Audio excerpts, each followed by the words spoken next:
Well, good morning and happy Moon Day. It's Claudia of Moon Powered Astrology here, and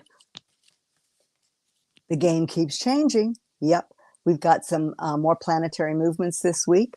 We're going to dive into the moon pretty quickly, and I don't know about where you are, but things are heating up, on Earth and in the heavens. So there you have it. I hope you had a wonderful holiday. It's really Bunny and Egg Day. That's how it originated. It is a celebration of the fertility of spring and the rebirth of the light, big time. And also, the light within us, which is the Christ itself. So I went out yesterday and with a friend into an amazing canyon called Lava Butte Canyon here, and the hills. And I'm in the desert, so the hills were covered with green and carpets of yellow and cream and pink and purple flowers. It was just gobsmackingly gorgeous. And then you had snow on the mountains behind on the highest peaks. So it has been a stunning and thankfully wet for us because we didn't get the flooding winter. So spring is so gorgeous. Be sure to get out and celebrate the flowers and talk to nature, and express your gratitude for the beauty that spring brings. It's always the hope, the hope manifested that we envision throughout the winter. And we had that new moon of initiation, 0 degrees of Aries. We're going to have another new moon coming on the 19th that will be accompanied by a total solar eclipse. So there's, a good little bit to talk about this morning. And I want to remind you that the replay of this comes up on YouTube and Facebook and the Spirituality Gone Wild platform. I'm so grateful to Debbie Garcia for being here to help me facilitate the technology. My strength seems to be, from the moon to the universe and back to Earth. And, I'm really grateful to have help with technology. So, also, if you want to book a reading, the link will come across every once in a while throughout this time, throughout this live stream. And like me, comment. I love it when I receive your comments. And I've got to get a little bit of Facebook training since they changed the algorithms a little while ago. The comments come in and out, but know that I'm sending you love and so appreciate your interfacing with me and commenting. And this was a powerful, powerful full moon for making wishes that we just had last week. So if you want to share your wish in the comments, let me know. And please let me know if you're here. Check in, say hi. Love it when you do that. So right now, you know how we're going to begin. We're going to begin with the heart drop so that we all become present, right? So put your feet on the floor. Begin to notice your breath as it comes and goes, breathing in through the nose, out through the mouth.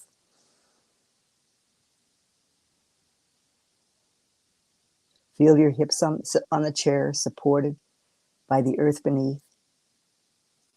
With every breath, your shoulders drop and you relax. You relax into the sound of my voice, into the support of the environment you're in.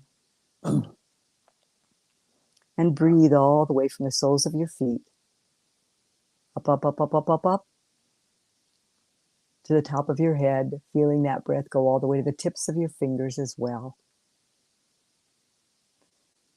On the next breath, you see that breath moving all the way down your back. Anything calling for healing is now receiving the life force of source, prana. Every one of those trillions of cells in your body is becoming enlivened. On the next breath, send some gratitude to all those cells. In through the nose, out through the mouth.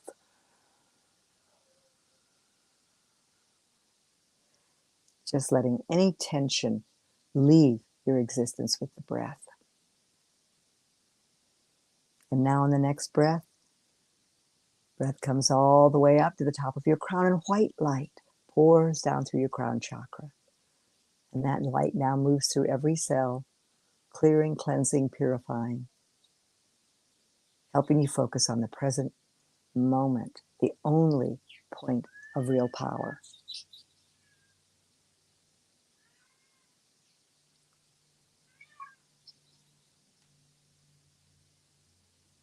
And now on the next breath, that you take all the way up to join that white light. And now your consciousness drops on the exhalation behind your facial mask, down through your throat, through your chest, coming to rest in your heart. Breathe in and out of the heart.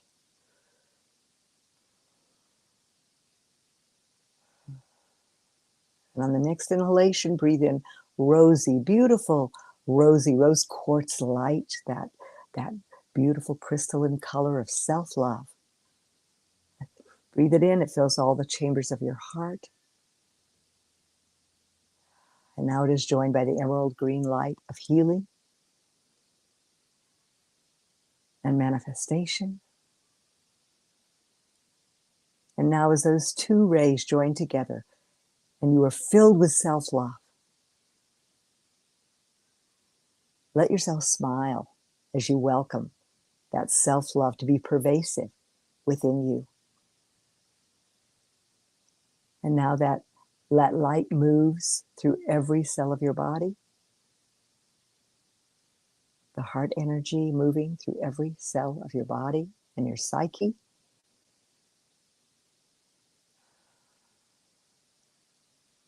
And now the energy moves through your skin, filling the field around you with love. You are your own love revolution. And it's like painting the most beautiful canvas of your dream come true with brush strokes filled with love.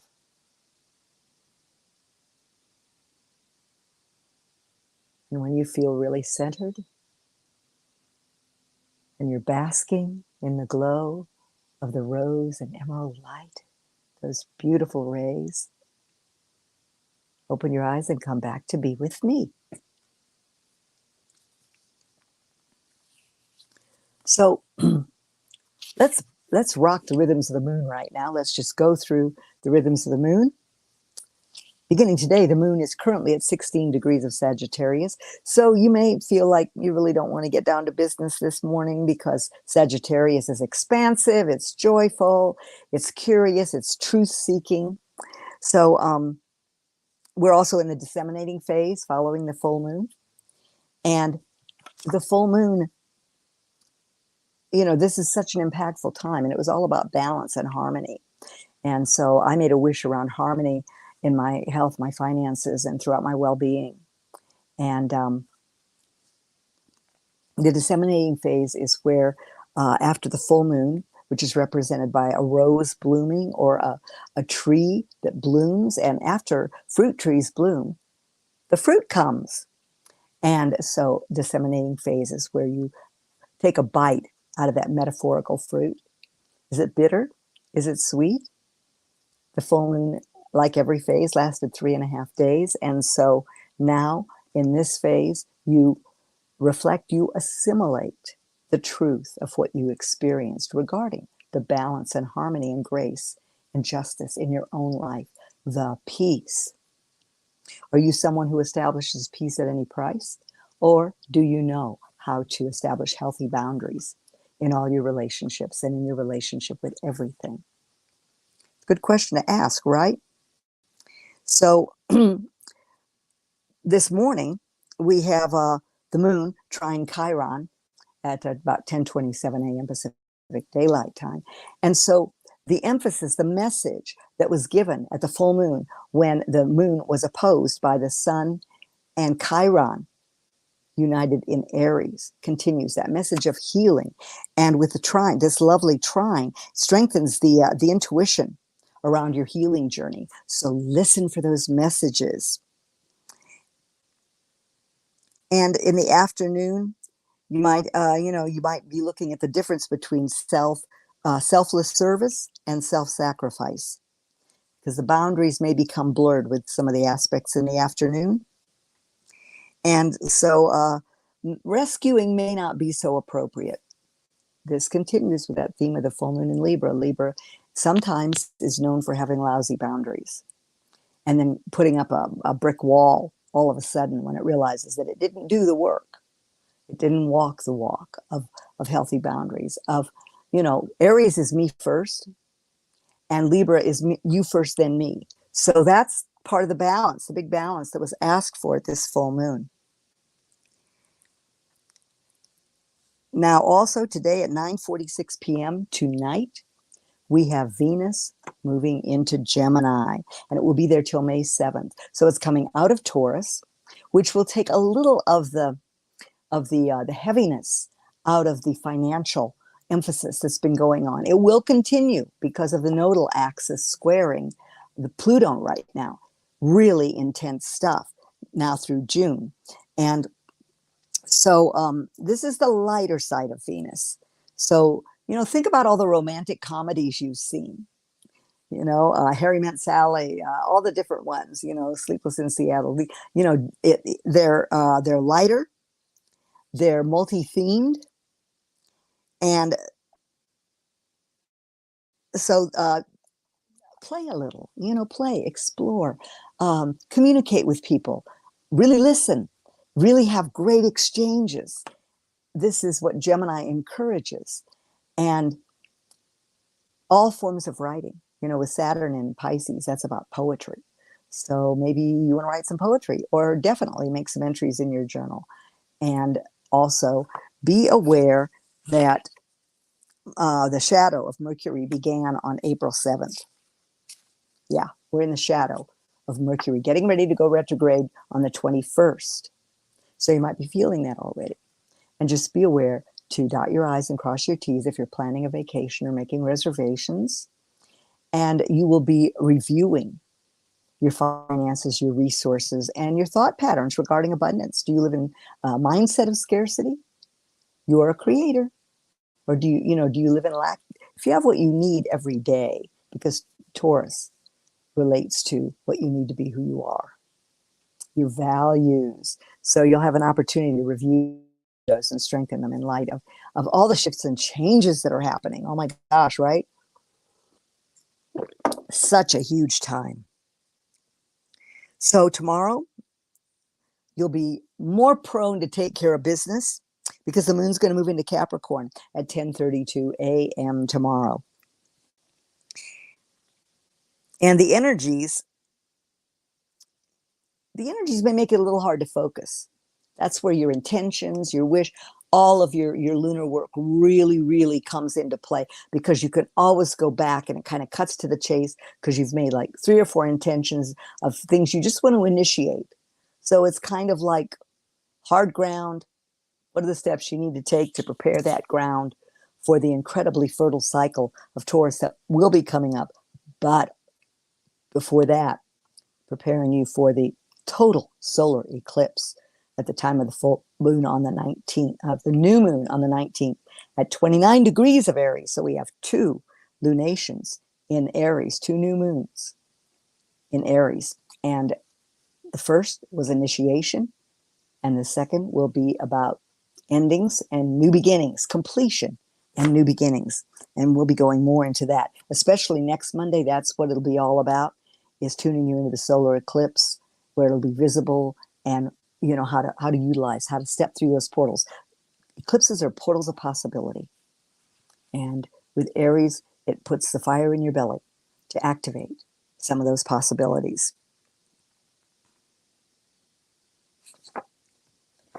Remember to do your feelization along with your intentions, because facts don't create, feelings do, right? Yeah. So harnessing your feelings so they're not on a roller coaster pattern.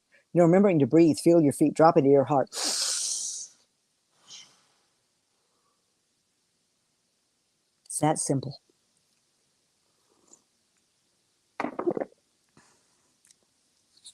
Getting in touch with nature that created you, that love.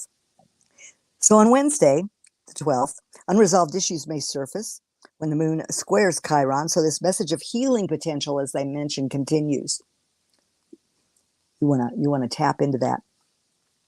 And then with the South Node in Scorpio, it's reminding us to look at where our energy, our emotional energy, has been invested unwisely, where it is not supporting our most powerful self. And Thursday is the 13th, and at 2:11 a.m., so when you wake up, for most of us, the last quarter phase will be in play as Capricorn moon squares the Aries sun. You may find that there are a lot of controversial headlines or issues that come up in your life or that you see. And, the last quarter phase, the moon rises at noon and sets at, wait a minute, it rises at noon and sets at midnight. Is that right?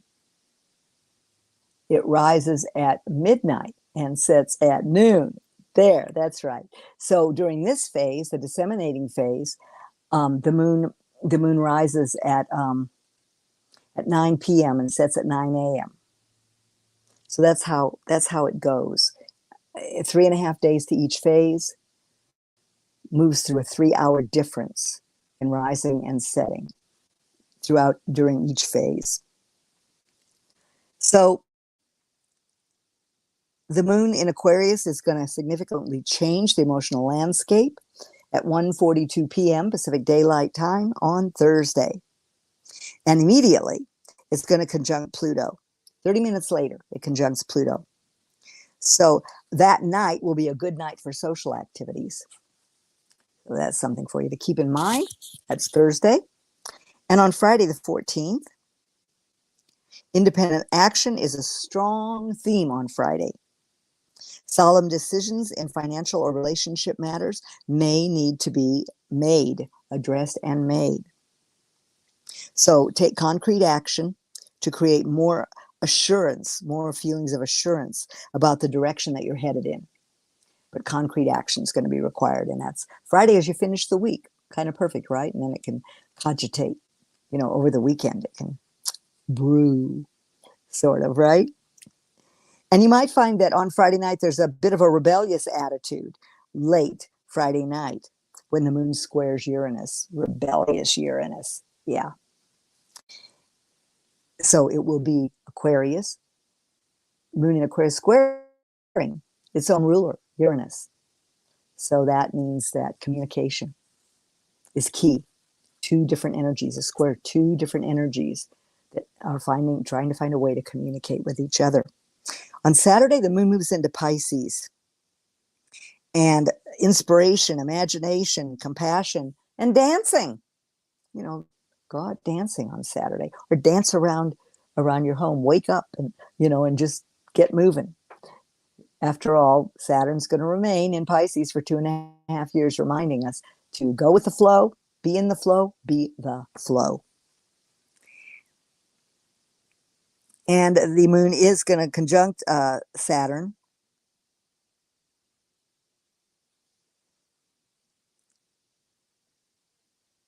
And on that day, this is Saturday, we're going to see how how our recent actions have affected others.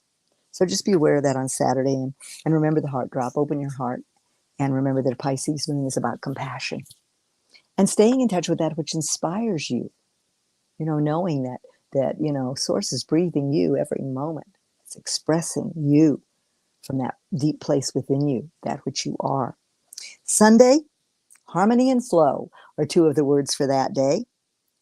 And poetry, again, poetry. This is a great day, Sunday, to sit and write some poetry or some haiku, something like that, or just be aware of the poetry of life, the way things flow together so naturally without our interference or our need to be hands-on or our monkey minds to figure things out rather than living life. And there are mystical overtones that go on Sunday night when the moon is in sextile to Uranus. And the harmonious aspects inspire compassionate action all day long. So what a lovely way to end one week and get ready to open the doorway to the next week. So the overarching energies, I talked about Venus moving into Gemini, reminding you, to not take things so seriously, to look at the lighter side of life, and the overarching, these overarching energies that are so game changing with these 5 to 6 orbs, depending on if you include asteroids, um, having changed in March, and still we're still, looking at reading the messages and seeing how we step into these energies. And going with the flow is really, really important so that Saturn doesn't just feel like a vice around you. But the nodes, the north and south nodes, which are the destiny points, they're points on the ecliptic of the moon, but they are considered to be destiny points, or points of fate in the Vedic tradition. And so they have to do with our collective destiny, what we're being asked to leave behind. It's a mandate, really. We're being told, you must leave this behind so that you can move forward into this. So the South Node is in Scorpio. And as I mentioned, that has to do with where our energy is invested in old wounds, old patterns of misuse of power that don't empower us.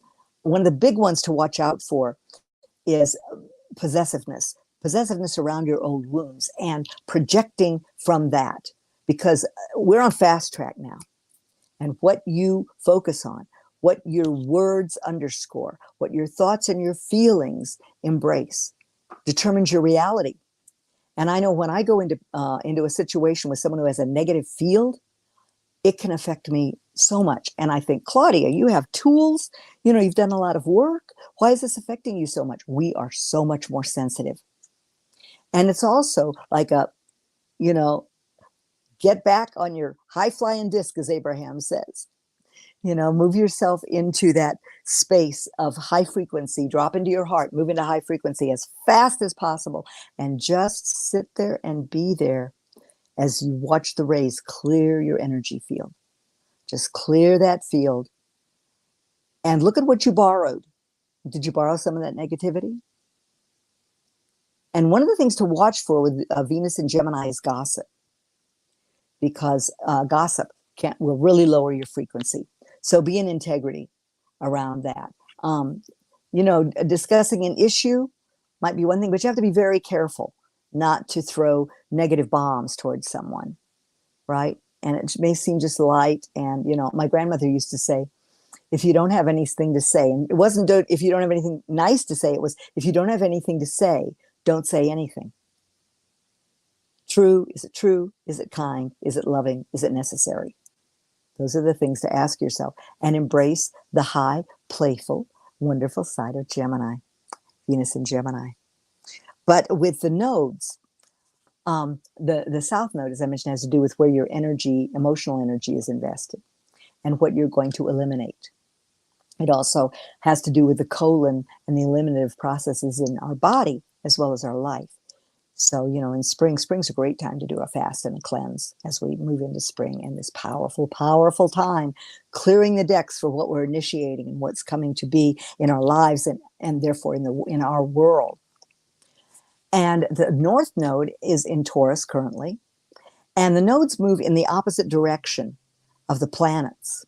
So the nodes are seemingly to us backing up, but what they're doing is they're moving closer and closer and closer to form a T-square, and they are in orb now, forming a T-square with Pluto newly in Aquarius.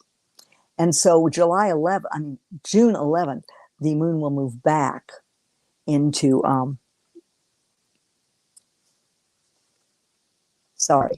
Pluto will move back into Aquarius, back into Capricorn, and it will be there for the rest of the year in Capricorn. And that's when we will really see stuff happen. So Taurus has to do with where your energy, it has to do with the banking systems, the financial systems, your values. How are you living your values? Are you mindfully connecting with the earth? Are you grounding yourself? Are you slowing down and having patience with your process? The universe is giving us time to assimilate and to recognize that we're in transition. And it's asking us to do so, Because if you're still running in the same game, on the same playing field, you're being left behind. And so you need to move forward. And this, the future collective destiny, this T-square that I'm talking about, is going to bring huge social and political changes. The nodal axis will shift into Libra and Aries in July. But until then, we're in this T-square, and it's tightening. It's tightening because ultimately the nodal axis will move back to be at 0 to 1 degrees of Scorpio, Taurus, as we say goodbye to this period of lessons in this particular axis. But at that point, it will be united with Pluto. And so that's when we're going to see, the demolition as things move back into Capricorn, as Pluto moves back into Capricorn. And so it's a very, very powerful time. It's a huge time. And stay in your bubble of light. It's not only is it okay, it's necessary to just continually direct love toward yourself, gratitude, appreciation. So 27 degrees of cardinal signs or up to 4 degrees of fixed signs are going to really feel it personally and and directly, and be challenged by this. And personal choices, changes, and intensity, you can expect that in your life. And that's why you need to have your spiritual, mental, emotional, and physical toolbox in order. So mutable signs are going to navigate this T-square more easily. So there's some good news for the mutable signs. And we all have mutable energy, in various places in our chart. So, and I'm just looking at my notes here, as you can tell. So this T-square actually is in operation for 8 months. 8 months. Because once it moves into Aries and Libra and Pluto's in Capricorn, there you are. It's going to be in a conjunction, and we're really going to be looking at what we are asked to leave behind. We're going to make love or war. How are we within ourselves regarding harmony? So the banking, wealth, the currencies, financial, food, and agriculture, all of these are going to be affected. And it's a death and rebirth process of the systems and social structures that we have lived with. It's huge when you think of a top down, the top down hierarchy that we've been involved in, and also that this country was built on. And so, we're doing this dance, we're watching it, but really do your feelization. Really walk in the fact that you are cared for by Source, and that you are an expression of nothing less than the magnificence of this field of consciousness. Choose love, always. So, we're going to have a big squeeze as the nodes move. And the nodal axis, I mentioned the movement, the way it moves. And it really tightens between now and July. 8 months that it's really in operation, but it really tightens between April and July. And then goes back to critical degree. And it will go back to 27 degrees and 53 minutes of Capricorn altogether, this T-square energy. And so, Pluto has to do with where power lies. And so there's the power, we are coming into this time where the power will lie with the people.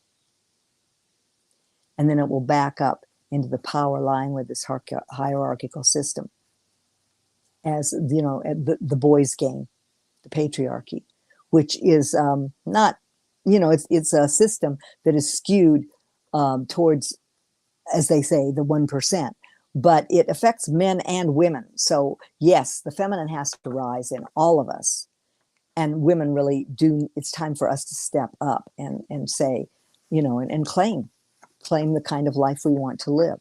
not through war, but through vibration and rhythm and frequency. So remember the financial crisis in 2008, and that was with big banking. And it's interesting. There's a movie called The Big Short, and that was really true to life. It's a good movie with a good cast. So you might want to watch The Big Short along with another Visit to Harry and Sally during this time. Both really good movies. So September through November is going to be kind of like the final wrecking ball, the final, as the demolition derby has gone on. And that'll be it's going to be a big year of endings and collapse. And it's like plowing the field. You know how turned over a field gets when you plow it. But then you plant the seeds in those furrows, those freshly exposed furrows. And they grow and they produce crops that can nourish and feed the world, right? So focus on your vision, your dream, use your imagination, walk in the world, vibrate at the level of the world that you can envision. A world without war, a world without the kind of hierarchy that we've been experiencing. You are that powerful. What you say, feel, and do matters tremendously. So that's a bit about that overarching current. We're going to be entering eclipse season. Mercury's in shadow already. And so this eclipse, with Mercury in retrograde the next day, it's interesting because it's as though it's giving us a time to take a breath. It's mandating that we review, that we reflect Mercury after the new information and new light is popped at the time of the total solar eclipse. And that will be at Mercury will move in retrograde motion at 15 degrees on the 21st.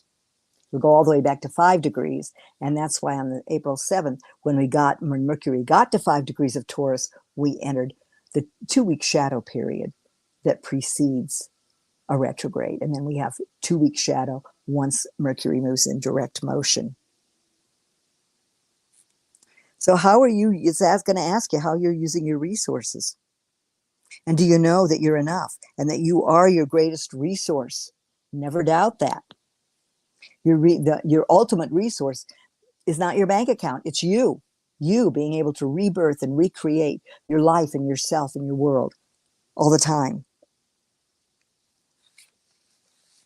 So that's what I have for you today.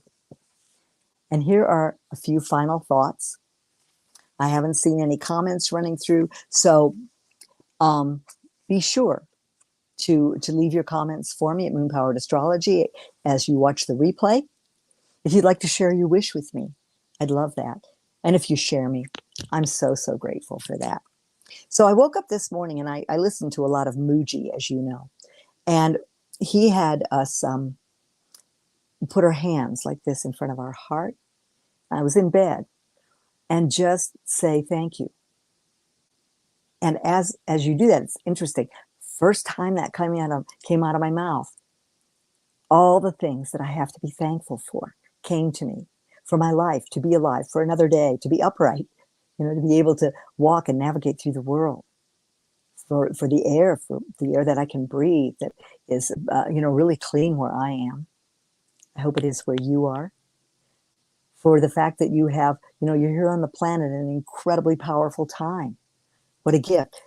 For the fact that you're a creator. And we are holographic. We're patterns of the world and of the universe concurrently. You and I can create change in this world very quickly when we understand the language. And when you choose peace in your heart with the language, and the matrix recognizes the call, peace must happen. So peace, be peace. That's the best thing you can do for your world and the world. Be in love with your life, with yourself, drop into your heart, and be peace. Just be aware of your breath, that gift of every breath as it comes and goes. And we breathe life into the image, and it becomes real. It must happen. So this is where you are. You are the light workers. You are, and sound, we now know that sound creates light. So when you say your words, think before you speak, because your words are literally creating. They are manifesting the light that then moves into densified form. So sky above, earth below, peace within. I wish you a wonderful week. Book a reading if you'd like to know where these energies affect you personally and how to use them for your highest good and greatest joy. And now, as always, I love you to the moon and way beyond.